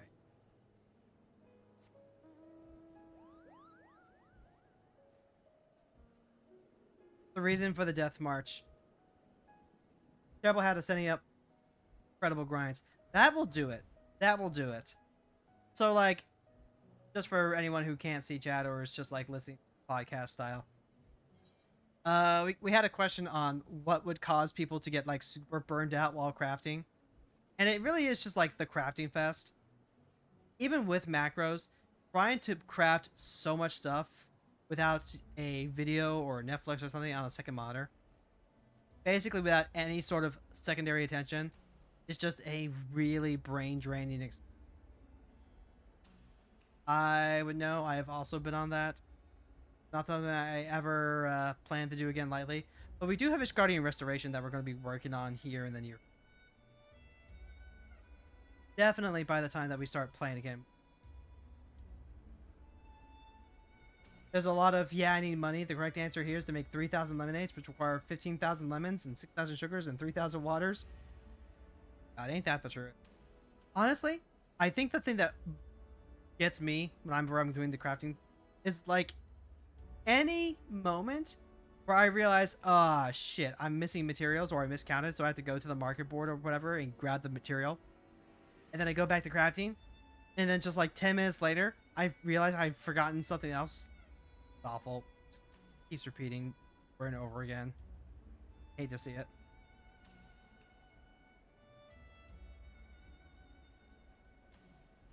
Who needs 3,000 lemonades? I mean, like, it's for the market board, you know? Like, you're not selling 3,000 lemonades. You're selling, like, 99 lemonades. And then people will just buy 99 lemonades. And they'll buy 99 lemonades because they need it for raiding. Or what have you. Like, that's where a lot of the crafting money comes from. It comes from either preparing mats that people need to make their thing and turn in, or they come from raiding. A lot of the best in slot foods, put that on the market board and, like, make a killing from the people who don't do crafting. Believe it or not, folks, crafting is not a majority popularity thing. A lot of people don't even know that crafting is a thing. Or they look at it and they go, "Oh, this is kind of overwhelming. This isn't for me." And, like, no, not wrong. It is definitely a very involved process. It's kind of intimidating. Once you get into it, yeah, my answer to money most of the time is look up popular rated food and obliterate the market for it. Yep, every time. When I was doing a Realm Reborn stuff, and I was locked to only a Realm Reborn, my guild leader, he recommended that I get cobalt ore, sell that. And the reason you do that is because submarines, free companies can build submarines, and the requirements to build them, the materials, require so much cobalt ore. So cobalt ore is always in demand. And, like, it's not the easiest profit that you can get, but it's pretty reliable. And, like, hey, you know what? I got to feel like an actual honest-to-goodness miner for a while there. The DoorDasher of the fantasy world. The raid culinarian. Got the truth.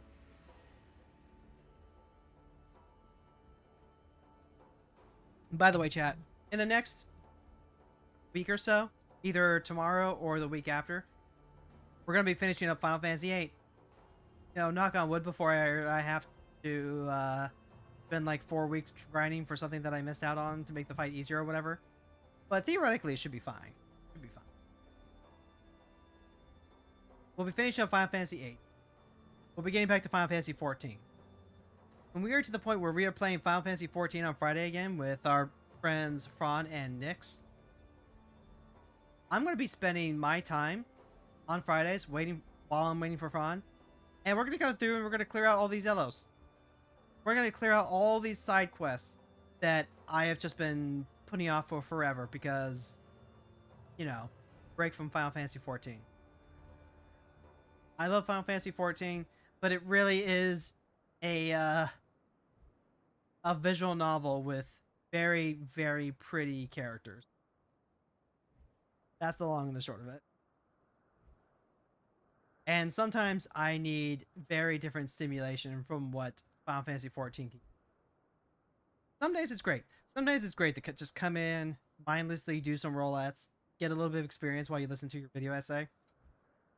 But then other times it's like, oh god, I have to read so much. And I cannot sit still. I do not have my medicine. I cannot focus. I need to get out of my chair and do something else. I need to do something a little bit more pew-pew. You know what I mean? I haven't played since like 0.1. I'm going to assume you meant 7.1. Like Dawn Trail's first patch content. And, like, you know what? Completely fair. Completely fair.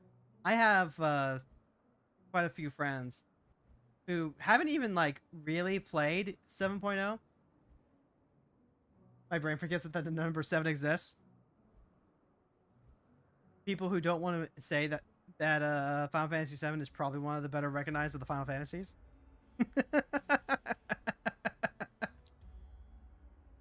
Anyway.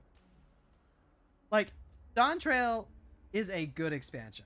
I thoroughly believe that. I'm playing through with Nyx to get some B-roll, some commentary footage. It is a good expansion, but it's also, I think, a bit of a sleepy expansion. Sleepy in the sense that it's not necessarily hugely plot-driven, at least not in the first half. It is very character and theme focused, which I like, but also focusing on characters that we're not going to see for a while. Very much a what if Captain America was actually the protagonist of Heaven's Ward, and we went through, and he became Hokage, as opposed to focusing on the larger conflict at hand. Dawn Trail goes hard. Vibes are impeccable. 100% agree. 100% agree. Especially when we get to the second half, right? Because the second half does such a good job setting up for everything that's building up now with Evercold. And like, I knew that was going to be the case. You probably knew that was going to be the case. I would like to believe most of the fans knew that that was going to be the case. Didn't really stop a bunch of people from like, whinging that suddenly they don't like go to a place and talk to 3 people in their MMO, which has historically been, hey, we are in a new place, let's go talk to 3 people, gameplay. But hey, you know what? There's no accounting for taste. If people are tired of the formula, people are tired of the formula, and maybe they need to move on. It was definitely like my big motivation for, playing other video games for a change. Kind of like the Avengers Endgame problem in like, you did the big thing in Endwalker, just gonna get a little more chill and a little more goofy. God, yeah. Except I didn't even get to follow like all the Marvel stuff that was happening after Endgame. I saw exactly Far From Home, the Spider-Man movie, and I was like, yeah, I think I'm good calling it here. I think I'm good calling it here. Like, there's some fun stuff that's going on here, but I'm kind of done with the saga for now. And like, again, I have friends that are basically saying the exact same thing with FF14. You want the off ramp? You want the off ramp because you got through the big story experience? Absolutely, by all means. But we are kicking things back into gear, both for Final Fantasy XIV and for Marvel. And I say for Marvel, not because like, Doomsday is coming out, but because the family's been going through a bit of a Marvel marathon, trying to get my wife caught up on the Avengers films that my husband and I have seen already. And it's a nice reminder about how fun some of these legitimately are. They are not challenging films by any means. And I do mean by any means. Except for maybe Black Panther. Maybe. But even then. I don't fuck with the Marvel movies. I just use them as a good recent example of the thing going on with the story. And that's completely fair. I used to like the Marvel movie. Like, I used to really, really like the Marvel movie. And then, I don't know. There's a lot of cynicism in why I didn't enjoy them for a long time.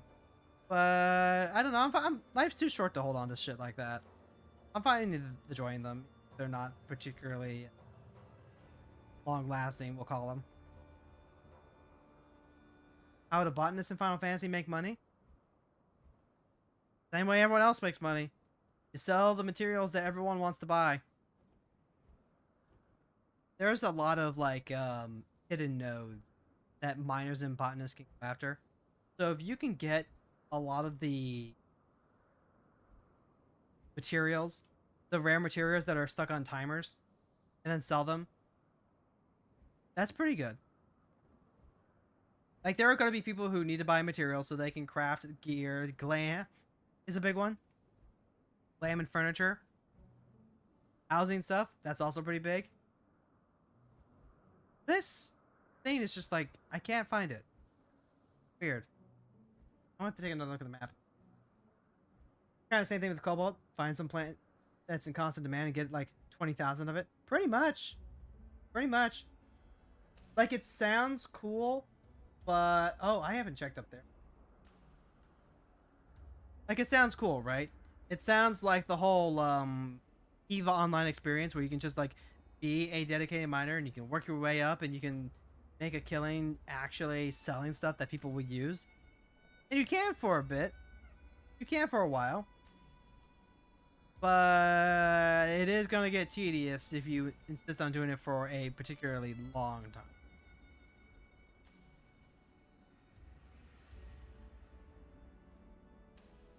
Okay, so carpenters make their money by selling furniture.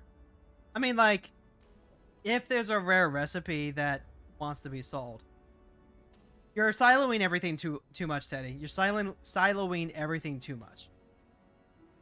Like, the line between a carpenter and a culinarian and everything else, like, those don't really exist in the way that you want to draw them. In short, if you are doing any sort of crafting, then some of the jobs are going to be easier to craft for than others. It's going to be easier to create things that are going to be more in demand than others. And at that point, you're not really making money as a carpenter. You are making them as a craft. And that's kind of what you need to delineate your sense in.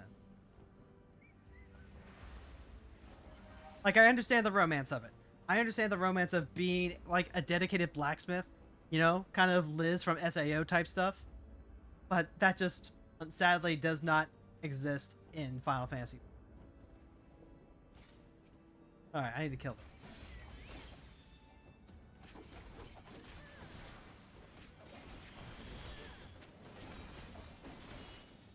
Now, that being said,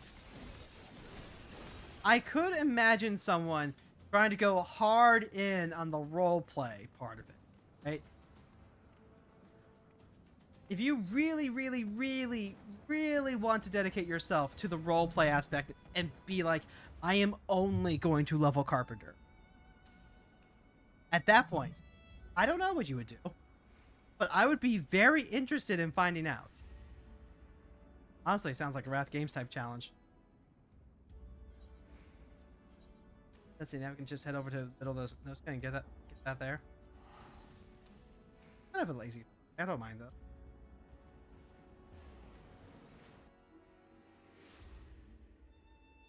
So here's the other thing too, right? We want to explore this idea a little bit, feed into the curiosity and do a little bit of a speculation.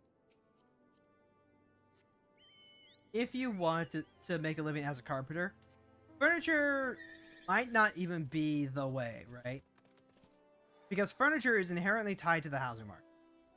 You can get an apartment to put stuff in, but you are severely restricted in terms of like what you can actually put into an apartment versus a... At the very least, you don't get to use any of the outdoor furnishings. So the utility there is probably nil. Maybe you can get some cool benches and stuff, but usually, at least as far as I've observed, the more popular and more rare and more bountiful stuff isn't going to be available until you can reach endgame, in part because of the map system, right? Every time that there's fun new glams, every time that there's fun new furniture or anything like that, it's the stuff that's locked behind doing treasure maps and getting lucky. That tends to be pretty in demand. So you would want something that's like totally accessible, is very recently out. And even then, it's not necessarily guaranteed to be a carpenter thing. I might be mistaken here, but I'm pretty sure Armor has its own fair share of furniture stuff that it can make. You can try making like some weapons. I think Carpenter can make lances. Most of the lances even. They can make bows probably. Actually, you know what? Now I'm interested. So here's your woodworking, right? This is your special recipes. This is your master recipes. What would you be getting under master recipes? You do have spears and bows. Got some tools that you can make. Fishing rods, I guess. None of these are going to be particularly in demand. I don't think. Like, the gearing, your best bet if you want to gear and you want to focus on carpentry is going to be making lances and bows within like the first couple of weeks of a tier getting released, new crafting tier. Basically a new tier in which new gear becomes available. I can understand the usefulness of Alchemist. That's true. That's true. Alchemist does give you your pots. And you do want pots when you're raiding. So like pots of strength, pots of tenacity, intelligence, stuff like that. You do got to maintain your food buff. And then there are some pots that are included into rotations. I think more so on the... I'm not sure if it's part of normal rating or if it's part of like ultimate rating. But Galja. Oh, there's a little ladybug right there. I can just murder that right quick and then I'll come back for you.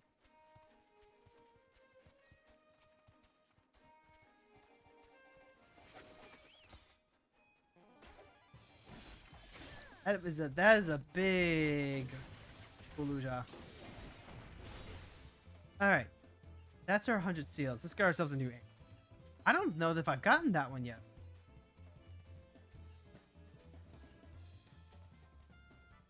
Ah.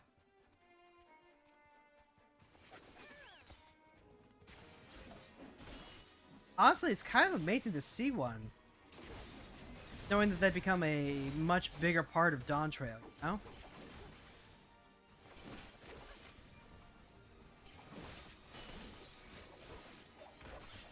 And they spawn so infrequently, too. But also, like, how often are you actually cruising through the Realm Reborn areas to see one of these? More importantly, because they're level 50, you are going to get sprouts that think, oh, hey, you know, I could just go ahead and fight this thing normally. It's interesting to dive into this conversation. I mean, like, it's just kind of like a fun what if, you know? It's fun little theory crafting. And, like, you know, I'm not one for, quote, speculation, particularly baseless speculation. Because baseless speculation not based within evidence is, you know, no better than headcanon IMO. Headcanon can be fun, but I don't particularly find a lot of, fulfillment from it.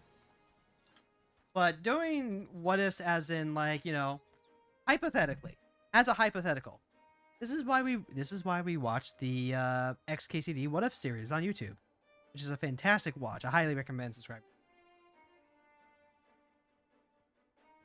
Raids always need pots and food. This is true. This is true. You find the things that people need, and then you fill the gap. That's literally how marketing and innovation work. You find the product that you want that people need to buy, and then you sell it. That's why in a gold rush, the only people making money are the people selling shovels. Because maybe you find gold. Maybe you find gold. But god damn it, you're gonna need a shovel in order to get that gold. And hello, that guy is selling a shovel. And, you know, you'll pay any price for a shovel if it means that you get your money's back 100-fold by striking it lucky. Alright, so that takes care of that. I can also switch back to Dancer now. We can see about doing some of those fades. Go ahead and take me back to... Oh, no, wait, hold on. Turn back to Gridania so that way we can get more... Is there anything from Goldsmith people would want? Accessories. It's accessories. Goldsmith is the job that makes the right side gear. So, when a new tier drops, and there's best in slots that you can be crafting, those are things that you can craft as a goldsmith and then put on the market to sell. Because people don't care if they buy them from like one person or multiple people. What they're looking for is the best price and the best gear to get from it. Goldsmith can also make some tools, make some weapons. But, you know, that falls into the everything else mark. It's very much a get in while the getting's good. How much do you see people want accessories like that? Again, it depends, right? as long as you're crafting end game material, right? As long as you're doing things that are for the actual end game, people will buy because people aren't leveling their crafters. If they aren't leveling their crafters, then they need to buy the stuff or they need to raid for it. And some people, like me, don't get through endgame and level their crafters. Themora is different. Themora is my everything Elzen, so like, she is actually a crafter. I spent time learning how to gather into craft because I wanted furniture and stuff like that. But my main character, Hiroko, no, didn't bother. I was too busy playing MSQ to actually stop and do any of the crafting stuff. And now that Themora has learned crafting,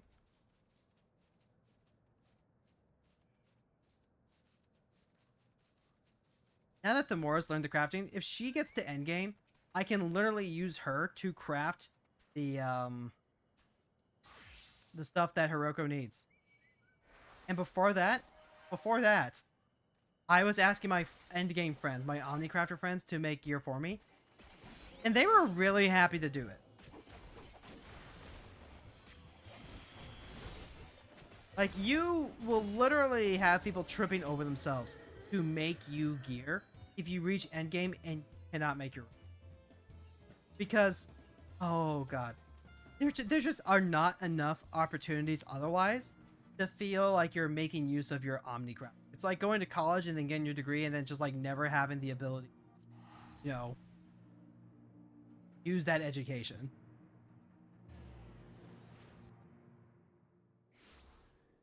But that requires you to be friends with someone who is willing to do that for you.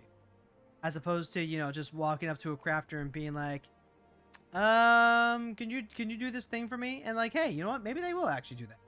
Maybe they are willing to, you know, take some time out and do this stuff. And maybe they'll ask for like some gold or whatever. But the people who are selling on the market board, like, they do it because they know people ain't doing it themselves. It's like something getting a major in a foreign language and actually being able to use that language. Kind of. Kind of. Alright, now we're going to the Kurthus Western Highland. Which...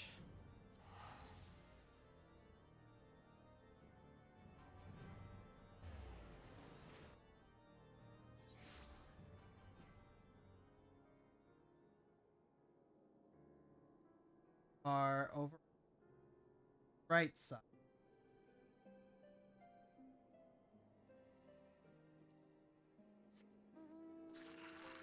Oh, there's stuff over here I'm going to need.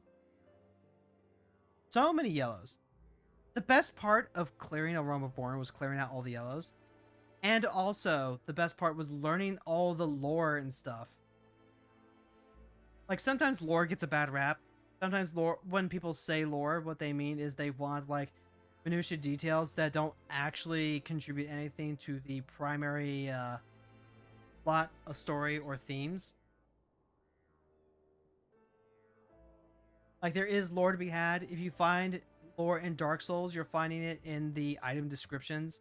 You're learning little tidbits about the world that maybe don't add anything to the plot directly. But in a game like Dark Souls, also, you don't really get a lot of direct plot in the first place.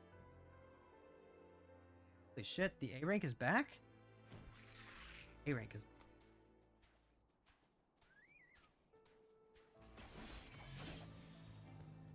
If there's people who are focused combat, there'll be a market to sell them crafting items. See, and that's like almost the entirety of the end. That is just literally what most of the end game is. By the time you get to the end game, you're focused on like one of three things. Maybe more, but like usually one of three things. And that is raiding, glam, and RP. Like some combination of that. Assuming, you know, that you're an active player who's continuing to play it aside from just playing the story stuff. And this guy keeps, like, just fucking me up.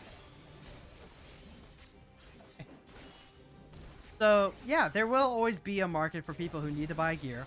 But also, like, the game hard locks you out of main story progression if your gear is not up to snuff. That is something very important to remember.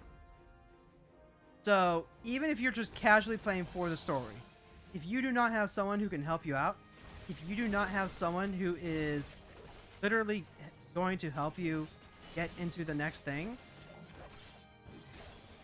like, you're just kind of stuck until you can spend those poetics, I guess.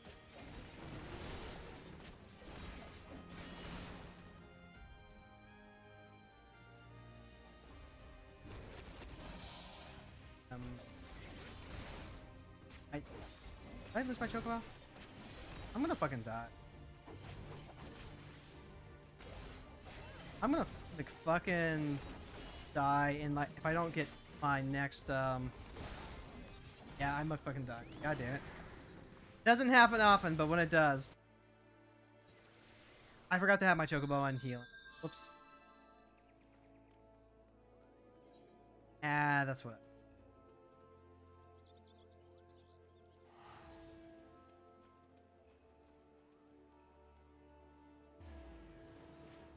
But again, you can profit off of it. You can profit, and also, yeah, I am going to go back and fight that thing. Can't just let it end there.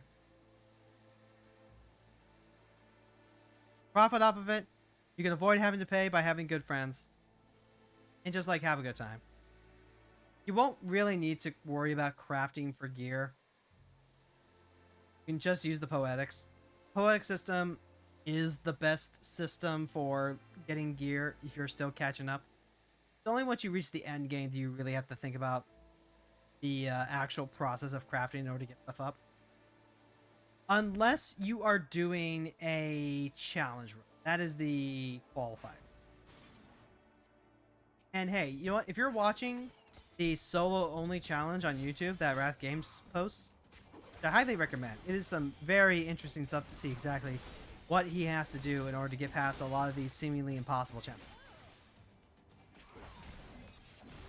You also end up learning a bit about the different systems that go into Final Fantasy XIV that just might not get utilized as much anymore.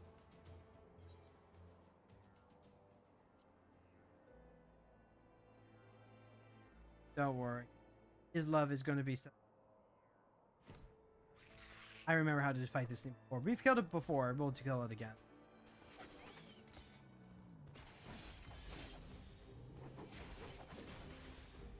Gotta keep spinning. Spin the wind, baby! Spin the wind.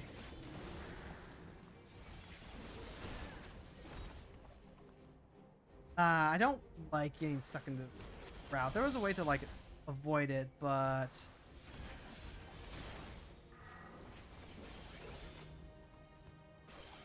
if I can remember it. The important thing is just, like, you know, you don't, get stuck into the tree. Like, it's really packing it in. Have it again. And it's gonna be like a whole minute until Bloodbath comes off cooldown.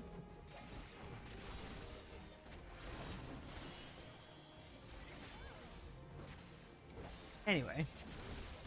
Ow. There used to be a point where, like, I was really interested in trying to see how much gil I could make on the lower games. The Cobalt Mines definitely helped a lot, but also, like, you kind of just realize how much work you're putting in for a little bit of gain. So, it really comes back down to, well, are you doing this because you find it zen and relaxing, which I did, or are you doing this because you have earnest hopes of making it big? If it's the latter, I got some sad news for you, bucko.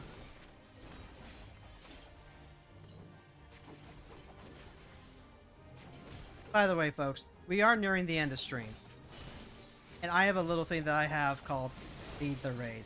It helps me out because then I get to actually see some new people. I get to see some other streams that I might not check out otherwise.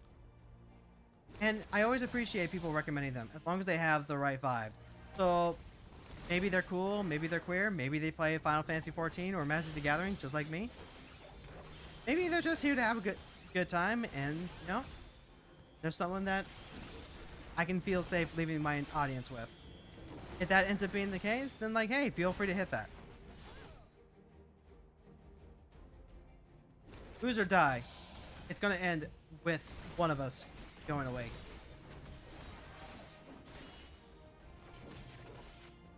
We're doing a lot better. We already got him down to 38%. Notably, when we get the Stormblood, we don't get to do this anymore. I keep saying it. I'm gonna keep repeating it. I am really looking forward to getting to join the official hunt trains and not having to do these A ranks on my own. Conversely, part of why we're doing the Wondrous Tales every week right now is because I won't be able to do the Wondrous Tales on my own once we start adding in Stormblood content. Unless, for some reason, Evercold is out and we just, like, get to grab the jobs for free. The jobs for free that start at level 90.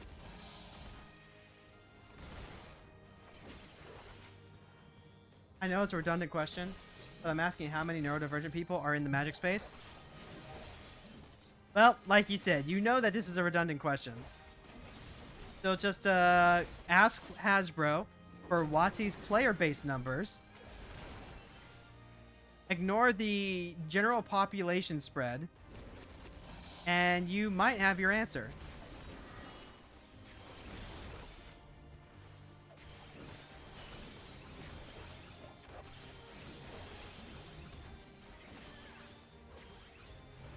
Okay, we're so close. We're like 2%, 1%. And there we go. That's some free seals for us. And 30 tombstones of poetics too. Nice. If you do your hunt train, you get a ton of poetics every week. These little limited time poetics. Alright, so let's go ahead. We'll head back to Idealshire and we'll wrap things up.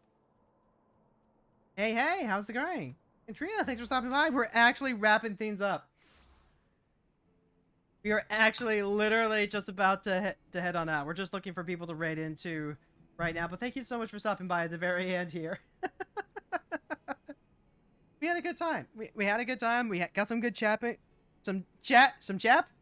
Got some good chapstick power going on. Get some chat, get some yap. If you're over on the YouTube side, hey, thank you so much for hanging out. We're gonna go ahead and end things there. Don't forget to like, subscribe if you haven't already, and tell people about the stream. I think they'll like it. Gonna end it there, bloop. And meanwhile, over on the Twitch side, we are gonna go ahead and start finding some